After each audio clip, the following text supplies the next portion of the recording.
this is Farmer Stephanie with the Funkin Farm here in Somers, and I am actually putting together kind of a serious video for you guys today, and I have quite a few things I want to talk about, so I'm just going to kind of jump right in. I am actually going to talk about the cows that I raise here in Somers today. I am very aware that there are many people in the community that have questions and concerns about the cows that I am raising. If you are not aware and you're catching this video, I'm glad you're watching. I do have 2 cows on the field here in Somers, and some of the things I'm going to cover today, for sure shelter. I know that is top of mind. Everyone's, not everyone, but it's the #1 question that I get and hear and concern.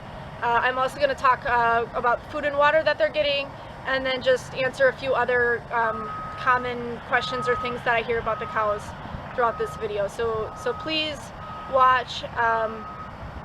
I am putting this video out to give information to people, to offer some clarity, and to hopefully put some peace of mind that these animals are cared for. So if you are watching this, if you do have the concerns that I'm talking about, I do hope that you're watching with an open mind. I hope that you're willing to learn from the farmer.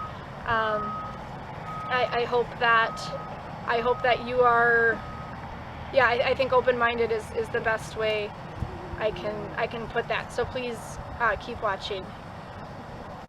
Alright, so as I said, I know shelter is, of course, the top concern. It's the top question I get about these cows. Why don't they have shelter? Why don't you let them in the barn? Those types of questions and concerns. And the best way, the most sincere way I can answer that question is that cows are built for this, right? This is Wisconsin. This is the dairy state.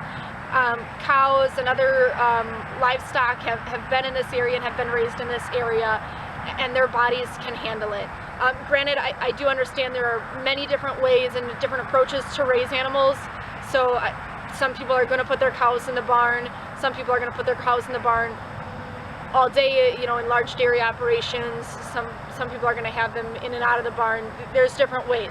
But I do know that there are farmers, myself included, that are raising their cows outdoors.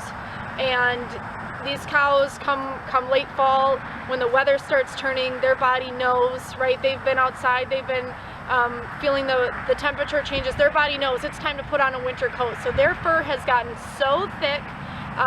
Their cow hide is built to kind of help, right? So they have that wind protection. They have that thick fur that's helping insulate them. Their fur is wicking away moisture and snow and water and things like that. So they're staying very dry.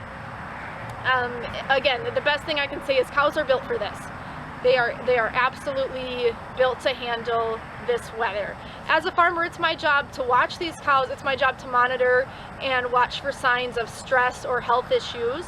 And if that does become a concern, absolutely, the barn is here. I have a stall set up in the barn that would be used when needed, if the cows needed to be moved indoors for some period of time. At this point, I don't need to do that, and I'm happy that I don't. Secondly, the cows do have some protection here.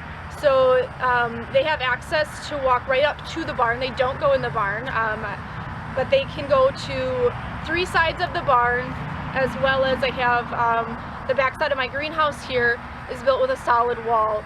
So no matter what direction, north, east, south, west, whatever direction the wind is coming from, the cows can stand somewhere to block that wind. And cows have survival instinct along with their body being built for weather. Their brains also are built for this. So they know. A couple weeks ago we had a strong pattern of some northeastern winds, so the cows were hanging out mostly on the west side of the barn. The winds have shifted a few nights. They've been hanging out on the east side of the barn. So that's what they're doing. That's what they're doing to stay warm.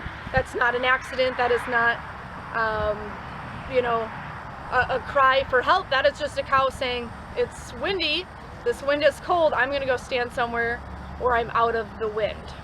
So that's huge for their survival. Along with that topic, one of the really common things I hear is people will say, oh, they're standing by the barn. I've heard this said to me. I've read it in comments that people are leaving online. People are saying, oh, they're standing by the barn. They want to get in the barn. That's so sad. And we need to think about that critically. The cow is not standing outside the barn thinking, I want to go in that barn. The cow is standing there because the barn is blocking the wind. Kind of along the same lines of talking about the cows standing, you know, out of the wind, I just kind of want to talk about like their body posture a little bit, or their body language. A lot of times people will comment to me and say, oh, you know, that cow was curled up. It was curled up in a little ball. It looked so cold. The cow, that's their body posture to keep themselves warm, right? So the cow is going to lay on the ground. They spend part of the day grazing or feeding, and then when part of the day comes, it's time to lay down and relax. And so they're going to tuck their hooves, their feet under their body to keep their body warm. They might tuck their nose under a part of their body to keep those parts of their body that don't have as much fur warm. But again, that's what their body is doing. Their body is keeping themselves warm. On the other end of that, in the middle of the summer, when you drive by, you will see these cows laid out. They are getting as much body contact to the ground as they can. Their legs are spread out. Their neck is stretched because it's hot. So their body posture is reflecting the weather and reflecting the way that their body is reacting to the current temperature.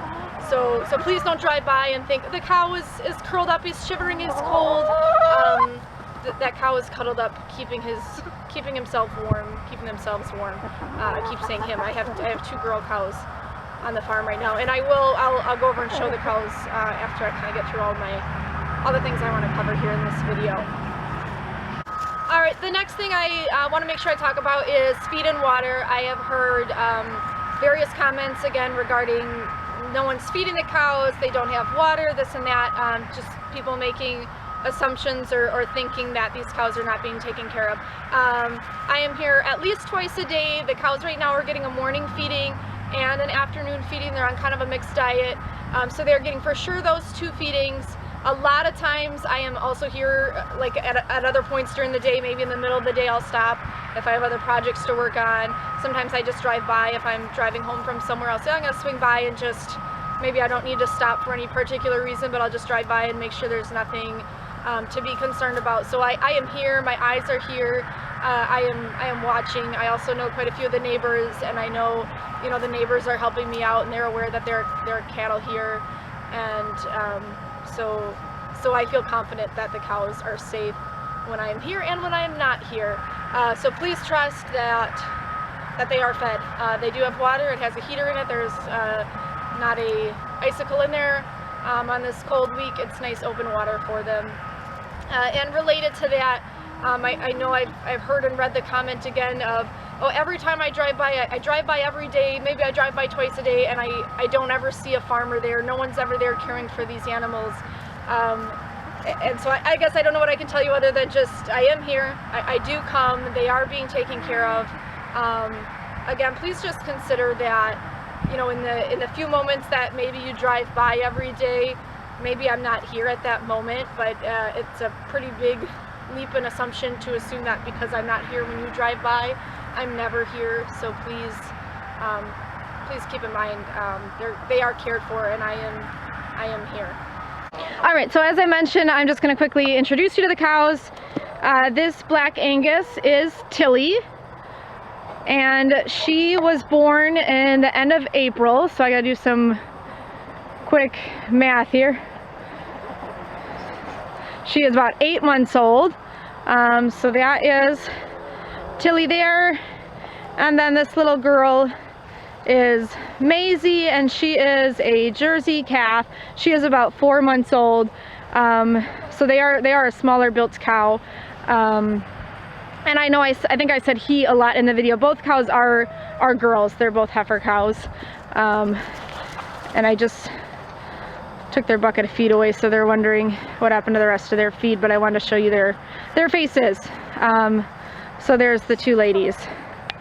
I am making this video again just to kind of spread some information, hopefully answer some questions. I think a lot of people have the same questions and the same concerns, so I thought this video might be the best way to kind of give my response to those things and put some peace in people's mind that the cows are healthy and happy.